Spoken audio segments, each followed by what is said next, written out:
Off the coast of Nova Scotia, in Mahone Bay, sits an island that has consumed lives, fortunes, and 2 centuries of obsession. It is called Oak Island. In 1795, 3 teenage boys discovered a circular depression in the earth beneath an old oak tree. When they dug, they found a layer of wooden planks at 10 feet. Then another at 20. And another at 30.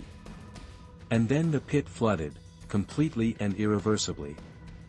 Engineers later determined that a series of underground tunnels connected the pit to the ocean, a sophisticated flood trap that triggered every time diggers approached a certain depth. Whatever is at the bottom of the Oak Island money pit, someone built an extraordinary system to protect it. 6 people have died trying to reach it. No one has found what they were looking for. The pit is still there. And it is still flooding. The story begins in the summer of 1795. Daniel McGuinness, 16 years old, lands on Oak Island and explores alone. He finds a circular depression in the ground, roughly 4 meters across, beneath an oak tree with an old ship's block and tackle hanging from an overhanging branch. He returns with 2 friends, John Smith and Anthony Vaughan. They dig. At 3 feet, they find a layer of flagstones, flat stones not native to the island, brought from elsewhere. At 10 feet, a platform of wooden planks, carefully fitted. At 20 feet, another. At 30 feet, another. They cannot dig further with hand tools and limited time. They cover the site, mark the location, and return to shore. They have found something made by human hands, hidden deliberately, at depth. The flagstones. The platforms. The hanging tackle. The circular depression suggesting previous digging and careful backfilling. Someone had been here before. Someone had gone to considerable effort to put something in the ground and to discourage anyone from reaching it. The 3 teenagers spent the rest of their lives living on and near Oak Island, convinced they had found the greatest treasure in North America. John Smith bought the island. He never found what was at the bottom. The defining feature of the Oak Island money pit is not the pit itself. It is the engineering beneath it. In 1804, the first organized excavation company, the Onslow Company, dug to 90 feet. At 90 feet, they found a flat stone inscribed with symbols that were later interpreted, by various translators with various results, to read, 40 feet below, 2 million pounds are buried.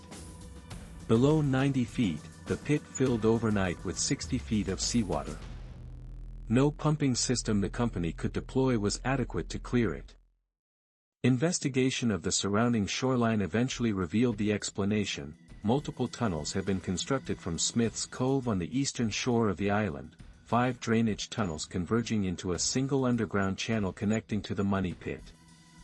When diggers reached a critical depth, they broke through this channel, triggering an irreversible flood.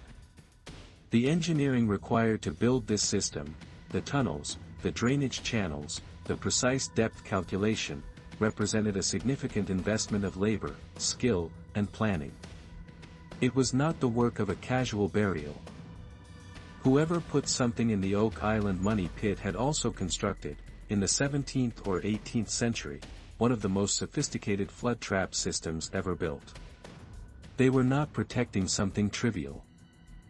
There is a legend around Oak Island that 7 men must die before the treasure will be revealed.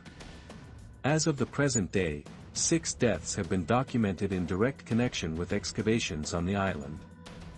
The first 4 occurred in August 1965. Robert Restall, a former circus stuntman who had moved his family to Oak Island in 1959 and spent 6 years excavating, climbed into a shaft and collapsed from carbon monoxide poisoning produced by a nearby gasoline engine. His son Bobby climbed in to help and also collapsed. 2 workmen who descended to attempt rescue also collapsed from the fumes. All 4 died in the same shaft. A 5th death occurred during a separate excavation the same year. The 6-person death toll associated with Oak Island is documented and not disputed. The Seven Must Die legend predates all of these events. It was circulating in oral form in the 19th century, long before any of the documented deaths occurred. Whether it reflects a genuine indigenous or local tradition, or was invented retroactively to fit events, has never been determined.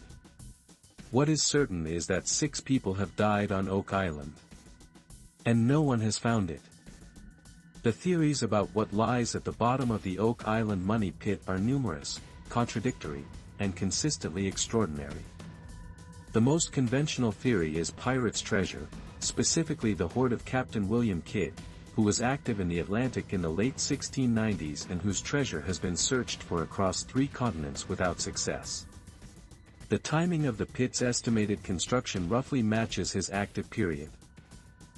The most popular theory of recent decades, sustained by a long-running television series, is that the pit contains treasure belonging to the Knights Templar, transported to North America in the 14th century following the suppression of the order in France. The evidence for this theory requires accepting a series of speculative connections that mainstream historians do not support. Other theories include the original manuscripts proving Francis Bacon authored Shakespeare's plays, the French crown jewels, hidden during the Revolution, and a cache of Acadian gold buried before the British deportation of 1755. Each theory fits some of the evidence. None fits all of it. The island does not offer enough information to confirm any of them. It simply fills with water every time anyone gets close to an answer. The most geographically grounded theory about Oak Island connects it to the Acadian deportation of 1755. The Acadians were the French-speaking population of Nova Scotia, farmers, fishermen, and traders who had lived in the region for over a century.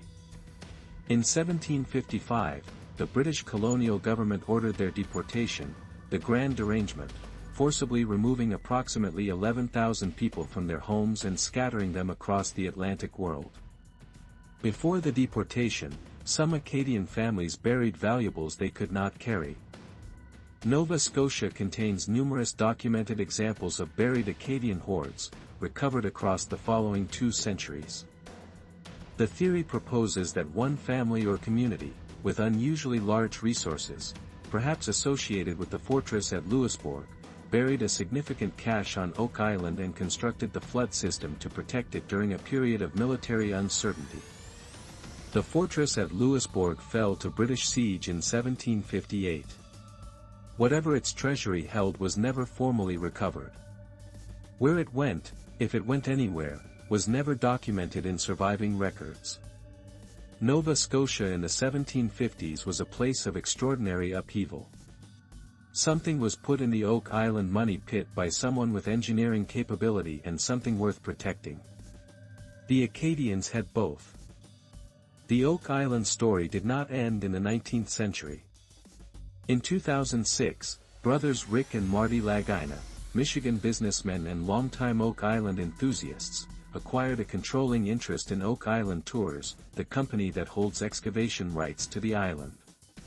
Beginning in 2014, their excavations have been documented for a long-running television series on the History Channel, now in its 11th season. The Laginas have brought significant financial and technological resources to the search: ground-penetrating radar, borehole cameras, core samples, and systematic archaeological survey. Their excavations have produced artifacts: a coin dated 1652, fragments of pottery, pieces of Spanish leather, lead crosses, and a loose gemstone identified by one laboratory as consistent with a medieval European origin. The artifacts are genuine. Their interpretation is contested by archaeologists not involved with the production. In 2023, the team reached depths and locations that previous excavations had not accessed. They found evidence of human activity at significant depth. They found evidence of the flood tunnel system in locations consistent with historical accounts. They did not find treasure.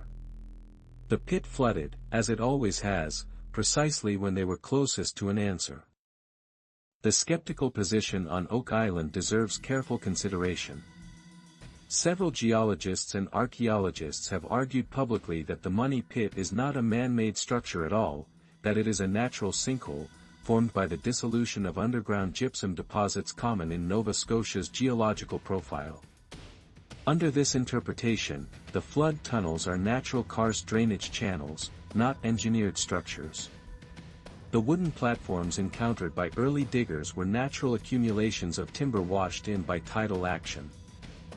The inscribed stone found at 90 feet, whose symbols were the basis for the 2 million pound translation, was lost in the 19th century and cannot be independently examined. The entire phenomenon, under the skeptical reading, is a 2-century exercise in wishful thinking, sustained by confirmation bias and the human tendency to find pattern in randomness. The skeptical case is coherent and internally consistent. Its weakness is the engineering of the Smith's Cove drainage system, which multiple independent surveys have confirmed exists and which is not easily explained as a natural formation. Whatever is in the pit, treasure, nothing, or something no one has yet proposed, the flood system was built by someone. That part is not in dispute. 230 years after Daniel McGuinness first put a shovel into the depression under the oak tree, the Oak Island money pit remains unsolved. The flood tunnel engineering is undisputed. The pit reaches depths that have not been fully explored. The artifacts recovered over 2 centuries of excavation point to human activity in the 17th and 18th centuries. 6 people have died. Millions of dollars have been spent. Estimates of the total investment across all excavation attempts run into the tens of millions. Careers have been built on the island and ended on it. The treasure, whatever it is, has not been found. The island sits 33 hectares off the coast of mainland Nova Scotia in Mahone Bay. It is visible from Highway 3 on the mainland, on a clear day, across the water. Most people drive past without knowing it exists. The money pit is directly below the surface of a Canadian island that any tourist can visit. It has been below that surface for at least 300 years. It will still be there when everyone currently looking for its secret is gone. Oak Island has destroyed fortunes, ended careers, and taken 6 lives. Whatever is at the bottom of the money pit has been there for at least 2 centuries, protected by engineering sophisticated enough to defeat every excavation attempt for over 200 years. Canada's most enduring mystery sits in a bay you can see from a Nova Scotia highway. Most people drive past without knowing it exists. This channel exists for exactly those stories, the ones hiding in plain sight, the ones that official narratives quietly omit. Subscribe. New story every week. The answers, when they come, will come here first.